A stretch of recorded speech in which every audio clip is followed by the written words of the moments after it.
I'm Taylin Breeden, owner of Simply Extract, and we are a hemp processing company in Alexander, North Carolina, just a little north of Asheville, and we're really focusing on the small farmers and how to empower them to create their own brands with their hard-earned harvest. What's inspired us really to work with small farmers was the fact that a lot of the processing companies started increasing their minimums, making it where the small scale farmer just couldn't get their hemp processed. And how does the local small grow operation prosper if access to affordable processing goes out the window? Craft CBD, in my opinion, is one of the most valuable parts of the hemp industry.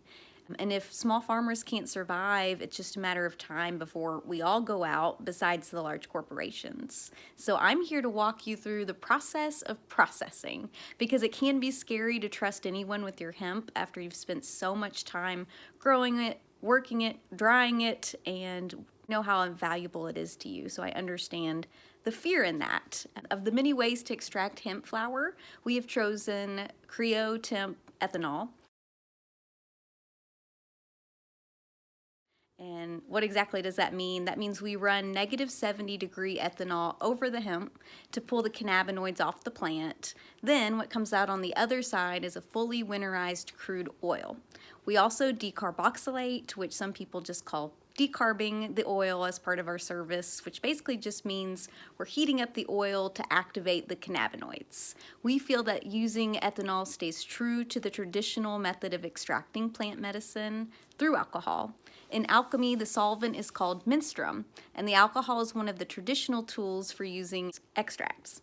So there's a lot of pros and cons of using really every type of cannabis extraction, but when we use our organic Cane 190 proof ethanol, we feel the spirit of the plant is very much preserved in your whole plant extract. So one of the hardest parts of processing is finding someone you trust.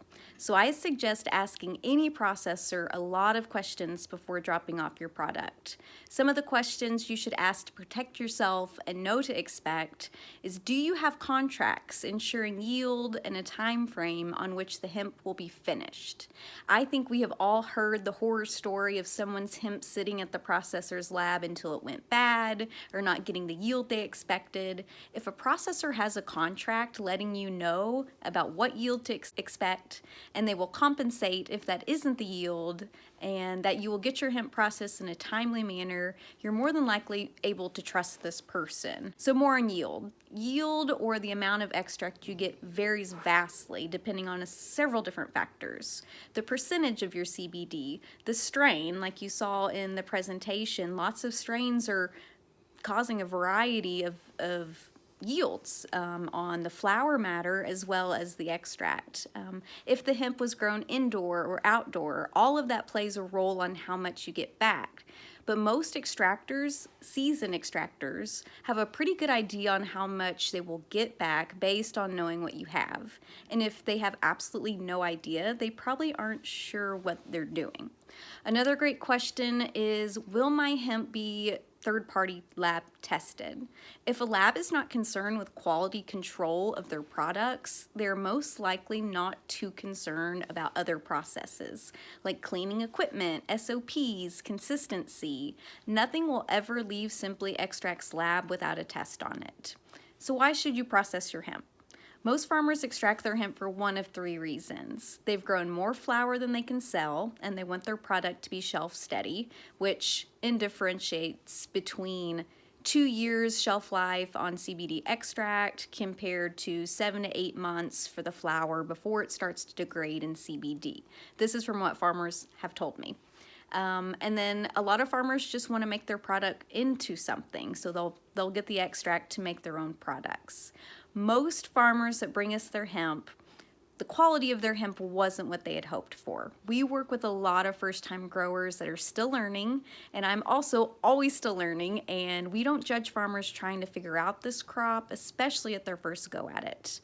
Before dropping any hemp off at our lab, we ask for a few things: the full farm name, COAs of the biomass to be processed. This is to ensure that the THC delta 9 is below 0.3%, and that no pesticides were used.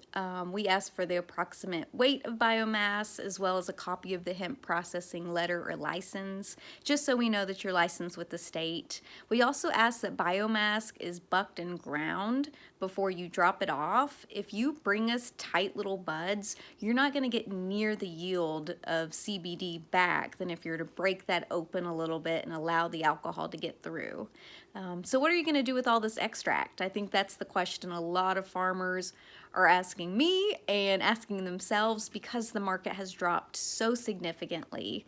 So once we have extracted the CBD, we either return the extract to the farm in bulk or we offer to help the farmer brand their own products. Knowing how you're going to take product to market is something that should be thought out way before you ever plant hemp. Do you have a buyer? Do you have a relationship with dispensaries? Do you plan on having an online store? You've got to have an outlet for this plant if you plan on growing it. If you do plan on selling it online, many websites don't allow the sale of CBD. So being sure you do proper research before building an entire website so you don't kicked off after you've worked so hard on it is so important, and I have learned that the hard way. Giant buyers of hemp seem to be few and far between unless you have a thought out plan. So we personally offer white label services to farmers. We currently white label for 15 different local farmers and companies in North Carolina. We create salves, lotions, tinctures, deodorants, bath bombs, capsules, massage oil. If you can put CBD oil in it, we'll do it.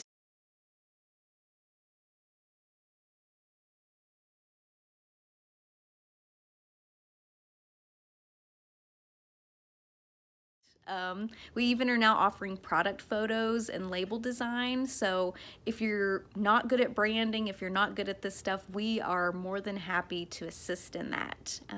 This year's been super exciting because we've got to learn about CBG and extract CBG for the first time. And the first time we did it, it was with Double K Farms. They had white CBG, beautiful, and we extracted it just like we would CBD, but we were super puzzled in the Rotovap. Once it hit a certain time and temperature, it turned into this hard kind of shatter consistency, a lot different than the oil.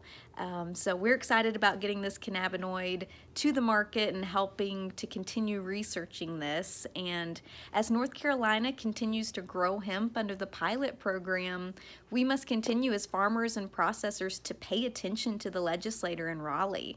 The state can affect this market so much. We all felt relieved that they dropped the hemp flower ban, but something so small could have erased our industry in just a blink. So staying involved with the Southeast Hemp Association, staying involved with just what's going on down there is so important as we work together to create the sustainable supply chain of hemp.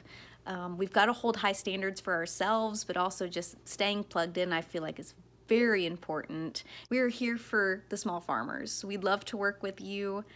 You can visit our website at www.simplyextract.com. You can shoot us an email at info@simplyextract.com, and any way I can help, I'd love to. I appreciate y'all having me on.